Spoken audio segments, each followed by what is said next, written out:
ನಮಸ್ಕಾರ, ನೀವು ನೋಡ್ತಾ ಇದ್ದೀರಾ ಶ್ರೀ ಮಾರಿಕಾಂಬಾ ಡಿಜಿಟಲ್ ಟಿವಿ. ನಾನು ಸೃಷ್ಟಿ ನಾಯ್ಕ್.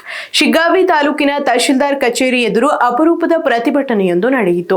ಹಿರೇಮಣಕಟ್ಟಿ ಗ್ರಾಮದ ಕೆರೆ ಸಮಸ್ಯೆ ಪರಿಹಾರಕ್ಕೆ ಕಳೆದ 6 ತಿಂಗಳಿನಿಂದ ಮನವಿ ಸಲ್ಲಿಸಿದರೂ ಯಾವುದೇ ಕ್ರಮ ಕೈಗೊಳ್ಳಲಾಗಿಲ್ಲ ಎಂದು ಆರೋಪಿಸಿರುವ ರೈತರು ಹಾಗೂ ಕೆಆರ್ಎಸ್ ಪಕ್ಷದ ಕಾರ್ಯಕರ್ತರು ತಹಶೀಲ್ದಾರ್ ಕಚೇರಿಯವರೆಗೆ ದೀರ್ಘದಂಡ ನಮಸ್ಕಾರ ಹಾಕುವ ಮೂಲಕ ತಮ್ಮ ಆಕ್ರೋಶ ಹೊರಹಾಕಿದರು. ಹಾವೇರಿ ಜಿಲ್ಲೆಯ ಶಿಗ್ಗಾವಿ ತಾಲೂಕಿನ ಹಿರೇಮಣಕಟ್ಟಿ ಗ್ರಾಮದಲ್ಲಿ ಕೆರೆ ನೀರು ಹೊರಹೋಗುವ ಕಾಲುವೆ ಮುಚ್ಚಿರುವ ಪರಿಣಾಮ ಹಲವು ವರ್ಷಗಳಿಂದ ರೈತರ ಜಮೀನುಗಳಿಗೆ ನೀರು ನುಗ್ಗಿ ಬೆಳೆ ಹಾನಿಯಾಗುತ್ತದೆ. ಈ ಬಗ್ಗೆ ರೈತರು ಆಕ್ರೋಶ ವ್ಯಕ್ತಪಡಿಸಿ ವಿನೂತನವಾಗಿ ಪ್ರತಿಭಟನೆ ನಡೆಸಿದರು. ಸಮಸ್ಯೆ ಕುರಿತು ಕಳೆದ 6 ತಿಂಗಳಿನಿಂದ ತಹಶೀಲ್ದಾರ್ ಕಚೇರಿಗೆ ಲಿಖಿತ ಹಾಗೂ ಮೌಖಿಕವಾಗಿ ಹಲವು ಬಾರಿ ಮನವಿ ಸಲ್ಲಿಸಿದರೂ ಯಾವುದೇ ಕ್ರಮ ಕೈಗೊಳ್ಳಲಾಗಿಲ್ಲ ಎಂದು ಪ್ರತಿಭಟನಾಕಾರರು ತೀವ್ರ ಅಸಮಾಧಾನ ವ್ಯಕ್ತಪಡಿಸಿದರು. ಇನ್ನು ಅಧಿಕಾರಿಗಳ ವಿರುದ್ಧ ಆಕ್ರೋಶಗೊಂಡ ರೈತರು ಹಾಗೂ ಕರ್ನಾಟಕ ರಾಷ್ಟ್ರ ಸಮಿತಿ ಪಕ್ಷದ ಕಾರ್ಯಕರ್ತರು ಕಿತ್ತೂರಾಣಿ ಚೆನ್ನಮ್ಮ ವೃತ್ತದಿಂದ ಶಿಗ್ಗಾವಿ ತಹಶೀಲ್ದಾರ್ ಕಚೇರಿಯವರೆಗೆ ದೀರ್ಘದಂಡ ನಮಸ್ಕಾರ ಹಾಕುತ್ತಾ ಪ್ರತಿಭಟನೆ ನಡೆಸಿದರು. ಈ ವೇಳೆ ರೈತರಿಗೆ ನ್ಯಾಯ ದೊರಕುತ್ತಿಲ್ಲ ಎಂದು ಆರೋಪಿಸಿದ ಪ್ರತಿಭಟನಾಕಾರರು ಕೆರೆ ನೀರು ಸರಾಗವಾಗಿ ಹರಿಯಲು ಕಾಲುವೆಯನ್ನು ತಕ್ಷಣ ತೆರವುಗೊಳಿಸಬೇಕು ಹಾಗೂ ಬೆಳೆ ಹಾನಿಗೊಳಗಾದ ರೈತರಿಗೆ ಸೂಕ್ತ ಪರಿಹಾರ ನೀಡಬೇಕೆಂದು ಆಗ್ರಹಿಸಿದರು. ಪ್ರತಿಭಟನೆಯ ಬಳಿಕ ಉಪತಹಶೀಲ್ದಾರ್ ವಿಜಯ್ ಕುಮಾರ್ ಅವರಿಗೆ ಮನವಿ ಸಲ್ಲಿಸಿದ ರೈತರು ಸಂಬಂಧಪಟ್ಟ ಅಧಿಕಾರಿಗಳು ತಕ್ಷಣ ಸ್ಥಳ ಪರಿಶೀಲನೆ ನಡೆಸಿ ಸಮಸ್ಯೆಗೆ ಶಾಶ್ವತ ಪರಿಹಾರ ಕಲ್ಪಿಸಬೇಕೆಂದು ಒತ್ತಾಯಿಸಿದರು. ಇದೇ ವೇಳೆ ಅಧಿಕಾರಿಗಳು ರೈತರ ಸಮಸ್ಯೆಗಳಿಗೆ ಸ್ಪಂದಿಸುತ್ತಿಲ್ಲ ಎಂದು ಪ್ರತಿಭಟನಾಕಾರರು ಆರೋಪಿಸಿದ್ದು, ಸಮಸ್ಯೆ ಬಗೆಹರಿಯದಿದ್ದರೆ ಮುಂದಿನ ದಿನಗಳಲ್ಲಿ ಹೋರಾಟವನ್ನು ಮತ್ತಷ್ಟು ತೀವ್ರಗೊಳಿಸುವ ಎಚ್ಚರಿಕೆಯನ್ನು ನೀಡಿದ್ದಾರೆ.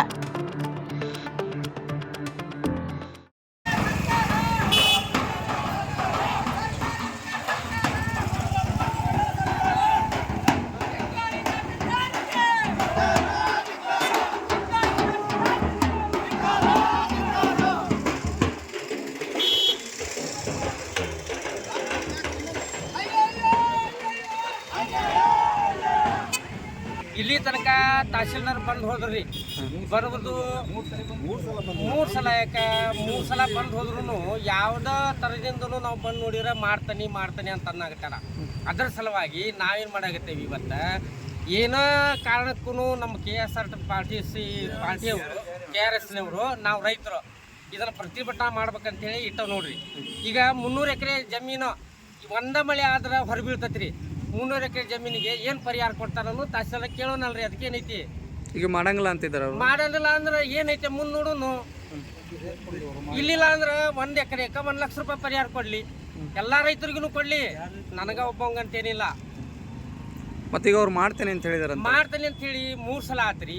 ಎಒರು ತಹಶೀಲ್ದಾರು ಅಲ್ಲಿಂದ DC ಅಂತೇಳಿ ಹೋದ್ವಿ, ಯಾರು ಏನು ತಗೊಳ್ಳವಲ್ರಿ. ಇದು ಅದರ ಸಲುವಾಗಿ ನಾವು ಏನೈತಲ್ರಿ ಇವತ್ತಿನ ವ್ಯವಹಾರಕ್ಕೆ ಪ್ರತಿಭಟನೆ ಮಾಡ್ಬೇಕಂತೇಳಿ ಬಂದವ್ರು. ಅಕಸ್ಮಾತ್ ಆಗಿ ತಹಶೀಲ್ದಾರ್ ಅವ್ರು ಇವತ್ತು ಒಪ್ಪಿಗೆ ಕೊಡ್ಲಿಲ್ಲ ರೀ. ಒಪ್ಪಿಗೆ ಕೊಡ್ಲಿಲ್ಲ ಅಂದ್ರೆ ಇಲ್ಲೇ ಇದ್ಬಿಡ್ತಾವ್ರಿ. ತಹಶೀಲ್ದಾರ್ ಕಚೇರಿಗೆ ಮುಟ್ಟಿ ಹಾಕಿ ಅಲ್ಲೇ ಕುಂತ್ ಬಿಡ್ತೇವೆ.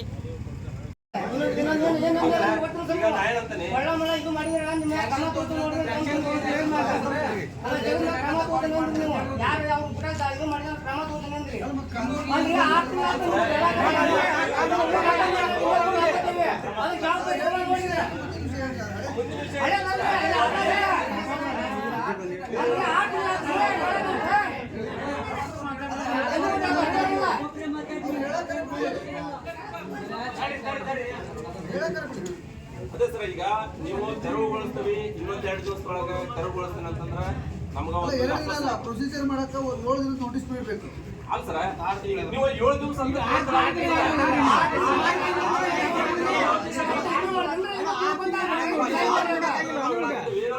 ನಾನು ಪದೇ ಅದನ್ನ ಹೇಳೋದಕ್ಕೆ ಏನಕ್ಕಂತ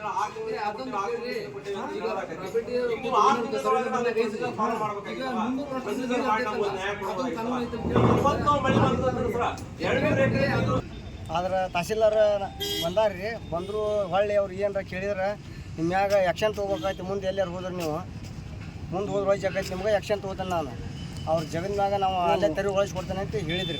ಹೊಳ್ಳಿ ಒಳಗೆ ಹಾಕ್ತೀನಿ, ನಿಮ್ಮನ್ನು ಇದು ಮಾಡಕ್ಕೆ ಹೋಗ್ಬೇಡ್ರಿ, ಮುಂದೆ ಎಲ್ಲ ಮಾಡಿಸ್ಕೊಡ್ತೇನೆ ಅಂತೇಳಿ ಹೊಳ್ಳಿ ಇವತ್ತು ಹೊಳ್ಳಿ ಬಂದಿಲ್ಲ ರೀ.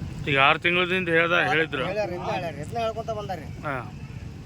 ಕೇಳಿದ್ರು ಇದನ್ನ ಹೇಳ್ಯಾರಿ. ನಿಮಗೆ ಬೆದರಿಕೆ ಏನು ಮಾಡ್ತಾ ಇದಾರೆ? ಹ್ಞೂ ಹೇಳಿದ್ರಿ. ಇದ್ರ ಮ್ಯಾಗ ಮುಂದೆ ಎಲ್ಲರೂ ಕ್ರಮ ತೊಗೋತಾವ ನಿಮ್ಗೆ ಅಂತಂದ್ರೆ. ಆದ್ರೂ ಕೆಲಸ ಮಾಡಿಕೊಟ್ಟಿಲ್ಲ ಅಂದ್ರೆ ನಿಮ್ಮ ಪ್ರತಿಭಟನೆಯನ್ನ ತಡೆದಾರು ಆದ್ರೂ ಕೆಲಸ ಮಾಡಿಕೊಟ್ಟಿಲ್ಲ. ಒಳ್ಳೆ ಅದೇ ಉತ್ತರನ ಕೊಟ್ಟರು. ಅಂದ್ರೆ 6 ತಿಂಗಳಿಂದ ಏನು ಉತ್ತರ ಕೊಟ್ಟುವಂತ ಬಂದಿದ್ರಲ್ಲ ಅದೇ ಉತ್ತರನ ಯಥಾಸ್ಥಿತಿಯಲ್ಲಿ ಕೊಟ್ಟರು. ಏನಪ್ಪಾ ಅಂತಂದ್ರೆ ನಾನು ಪ್ರಯತ್ನ ಮಾಡ್ತೀನಿ, ನಾನು ನೋಡ್ತೀನಿ, ಎಸ್ ಸಿ ಅವ್ರಿಗೆ ಹೇಳ್ತೀನಿ, ಡಿ ಸಿ ಅವ್ರಿಗೆ ಹೇಳ್ತೀನಿ ಅಂತಂದು ಮತ್ತು ಹಾರಿಕೆ ಉತ್ತರ ಕೊಟ್ಟು ಹೋದ್ರು. ಈಗ ಹೊಳ್ಳಿ ನಾನು ಎಸ್ ಸಿ ಅವ್ರನ್ನ ಕೇಳಿಕೊಂಡು ನಾನು ನಿಮ್ಗೆ ಹೊಳ್ಳಿ ಏನನ್ನೋದು ಹೇಳ್ತೇನೆ ಅಂತಂದು ಅಂದರು. ಇದುವರೆಗೆ ಒಂದು ಫೋನ್ ಇಲ್ಲ, ಯಾರ ಕಡೆಯಿಂದನೂ ಒಂದು ಮೆಸೇಜ್ ಇಲ್ಲ. ಆದ್ದರಿಂದ ಈಗ ನಾವೇನು ಮಾಡಿದ್ವಿ ಅಂತಂದ್ರೆ ಸಾಷ್ಟಾಂಗ ನಮಸ್ಕಾರ ಹಾಕೋದು ಕ್ಯಾನ್ಸಲ್ ಮಾಡಿದ್ವಿ. ಆದರೆ ಈ ಅಧಿಕಾರಿಗಳು ಏನಾಗಿದ್ದಾರೆ ಅಂತಂದ್ರೆ ಜಡಗಟ್ಟಿ ಬಿಟ್ರ, ದಡ್ಡು ಗಟ್ಟಿ ಬಿಟ್ಟಿದ್ದಾರೆ. ಏನೋ ಇವ್ರಿಗೆ ಕೈ ಮುಗಿದ್ವಿ, ಮನವಿ ಪತ್ರ ಕೊಟ್ವಿ, ಎಲ್ಲ ಮುಗೀತು. ಆದರೆ ಇನ್ನೊಂದಷ್ಟೇ ಬಾಕಿ ಉಳಿದಿತ್ತು ಇವ್ರಿಗೆ. ಯಾವುದು ದೀರ್ಘದಂಡ ನಮಸ್ಕಾರ ಹಾಕೋದಂತೆ ಬಾಕಿ ಉಳಿದಿತ್ತು. ಆ ದೀರ್ಘದಂಡ ನಮಸ್ಕಾರ ಹಾಕಿ ಅಪ್ಪ ನಿಮ್ಗೆ ಕಾಲ್ ಬೀಳ್ತೇವೆ, ನಿಮ್ಮ ಕೈ ಮುಗಿತೇವೆ, ನಮ್ಗೆ ನ್ಯಾಯ ಕೊಡ್ರಿ, ನಮಗೆ ಒಳ್ಳೆ ರೀತಿಯಿಂದ ಕೆಲಸ ಮಾಡಿಕೊಡ್ರಿ ಅಂತಂದು ಅದೇ ದೀರ್ಘದಂಡ ನಮಸ್ಕಾರ ಹಾಕೋದ್ರ ಮೂಲಕ ಇವತ್ತು ನಾವು ಅದಕ್ಕೆ ಆ ತಹಶೀಲ್ದಾರ್ಗೆ ದೇವರು ಒಳ್ಳೆ ವಿದ್ಯಾಬುದ್ಧಿ ಕೊಡ್ಲಿ, ನಮ್ಮ ಕೆಲಸನ ಒಳ್ಳೆ ರೀತಿಯಿಂದ ಮಾಡಿಕೊಳ್ಳಿ, ನಮ್ಮ ಸಮಸ್ಯೆನ ಬಗೆಹರಿಸ್ಕೊಳ್ಳಿ ಅಂತಂದು ನಾವಿವತ್ತ ಆ ದೀರ್ಘದಂಡ ನಮಸ್ಕಾರಕ್ಕೆ ತಹಶೀಲ್ದಾರ್ ನಮ್ಮ ದೀರ್ಘದಂಡ ನಮಸ್ಕಾರಕ್ಕೆ ಒಂದು ಇದು ಕೊಟ್ಟು ಇನ್ನರ ಕೆಲಸ ಮಾಡಬೇಕು. ಇನ್ನೂ ಕೆಲಸ ಮಾಡಲಿಲ್ಲ ಅಂತಂದ್ರೆ ನಮ್ಮ ಇನ್ನೂ KRS ಪಕ್ಷದ್ದು ಆಗಿರ್ಬೋದು, ನಮ್ಮ ಹಿರೇಮನಕಟ್ಟಿ ರೈತರು ಆಗಿರ್ಬೋದು, ಇನ್ನೂ ವಿನೂತನ ಚಳವಳಿಗೆ ಅದಾವು. ಆ ವಿನೂತನ ಚಳವಳಿಗಳ ಮುಖಾಂತರ ನಿಮಗೆ ಏನು ಯಾವ ಥರ ಬಿಸಿ ಮುಟ್ಟಿಸ್ಬೇಕೋ ಆ ಥರ ಬಿಸಿ ಮುಟ್ಟಿಸಿ ನಮ್ಮ ಕೆಲಸ ನಮ್ಮ ಕೆಲಸನ ನಾವು ಮಾಡ್ಕೊಳ್ತೀವಿ. ಯಾಕಂದ್ರೆ ನೀವು ಪೂರಾ ಜಡ್ಗಟ್ಟು ಬಿಟ್ಟಿದ್ದೀರಾ. ಅದು ಈ ಕಾಂಗ್ರೆಸ್ ಸರ್ಕಾರದಲ್ಲಿ ಮಾತ್ರ ಅಧಿಕಾರಿಗಳು ಏನಾಗಿಬಿಟ್ರ ಅಂತಂದ್ರೆ ಪೂರಾ ಭ್ರಷ್ಟರಾಗಿದ್ದಾರೆ, ನೀಚರಾಗಿದ್ದಾರೆ ಮತ್ತು ದುರಾದೃಷ್ಟರಾಗಿದ್ದಾರೆ. ಆ ಒಂದು ವಿಷಯದಿಂದ ನಾವು ಇವತ್ತ ಆ ತಹಶೀಲ್ದಾರ್ಗೆ ನಮ್ಮ ಈ ದೀರ್ಘದಂಡ ನಮಸ್ಕಾರವನ್ನು ದಯವಿಟ್ಟು ಅವರು ಸ್ವೀಕಾರ ಮಾಡಬೇಕು, ಸ್ವೀಕಾರ ಮಾಡಿ ನಮ್ಮ ಕೆಲಸ ಮಾಡಿಕೊಡ್ಬೇಕು ಅಂತಂದು ಈ ಮೂಲಕ ನಾವು ತಹಶೀಲ್ದಾರ್ಗೆ ಆಗ್ರಹಿಸ್ತೇವೆ.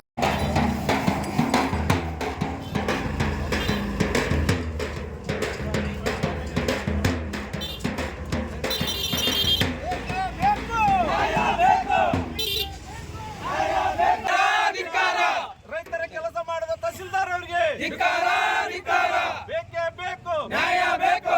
ಜೈ ಜವಾನ್, ಜೈ ಕಿಸಾನ್, ಜೈ ಜವಾನ್, ಜೈ ಕಿಸಾನ್. ಈಗ ಯಥಾಸ್ಥಿತಿಯಲ್ಲಿ ಬಂದ್ರು. ಈ 6 ತಿಂಗಳಿಂದ ಏನು ಉತ್ತರ ಕೊಡಬೇಕು ಅದೇ ಉತ್ತರನ ಕೊಟ್ಟರು. ಏನಂತಂದ್ರೆ ಆಯ್ತು ನೀವು ಮನವಿ ಕೊಡ್ರಿ. ನಾವು ಆಕ್ಚುಲಿ ಮನವಿ ಕೊಡಕ್ಕೆ ಬಂದಿದ್ದಿಲ್ಲ. ಅವರು ನಿನ್ನೇನಂದ್ರು ನಿಮ್ಮ ಸಮಸ್ಯೆ ಬಗೆಹರಿಸ್ತೀವಿ ಅಂತಂದು ಹೇಳಿದ್ರು. ಆದ್ರೆ ಅವರು ರೈತರಿಗೆ ಒಂದು ದೊಡ್ಡ ಮೋಸ ಮಾಡಿದ್ದಾರೆ. ಯಾವ ತರ ಅಂತಂದ್ರೆ ರೈತರನ್ನ ಇಲ್ಲಿಂದ ಅಲ್ಲಿ ಕಳಿಸಿದ್ರು, ಅಲ್ಲಿಂದ ಮತ್ತೊಳ್ಳಿ ಈ ತರ ಇಲ್ಲಿ ಕಳಿಸಿದ್ರು. ಈಗ ಬರೀ ಈ ಒಂದು KRS ಪಕ್ಷ ಆಗಿರ್ಬೋದು, ಇಷ್ಟೆಲ್ಲ ರೈತರಾಗಿರ್ಬೋದು, ರೈತರಿಗೆ ಅವ್ರಿಗೂ ಮರ್ಯಾದೆ ಕೊಡದಾನೆ ಈ ತರ ದುರ್ವರ್ತನೆಯಿಂದ ನಡ್ಕೊಂಡಿದಾರಲ್ಲ, ಆ ತಹಶೀಲ್ದಾರ್ಗೆ ಇನ್ನೂ ಇನ್ನೂ ಕೆಲವೊಂದು ನಮ್ಮ ವಿನೂತನ ಚಳವಳಿಗಳ ಮುಖಾಂತರ ಅವ್ರು ಕೆಲಸ ಮಾಡಂಗ ನಾವು KRS ಪಕ್ಷ ಇನ್ ಮುಂದೆ ಮಾಡ್ತೈತೆ ಅಂತಂದು ಈ ಮೂಲಕ ನಾನು ರೈತರ ಕೆಲಸ ಆಗ್ಬೇಕಂದ್ರೆ ತಹಶೀಲ್ದಾರ್ಗೆ ನಮಸ್ಕಾರ ಆಗ್ಬೇಕಂದ್ರಪ್ಪ, ಬಡವರ ಕೆಲಸ ಆಗ್ಬೇಕಂದ್ರೆ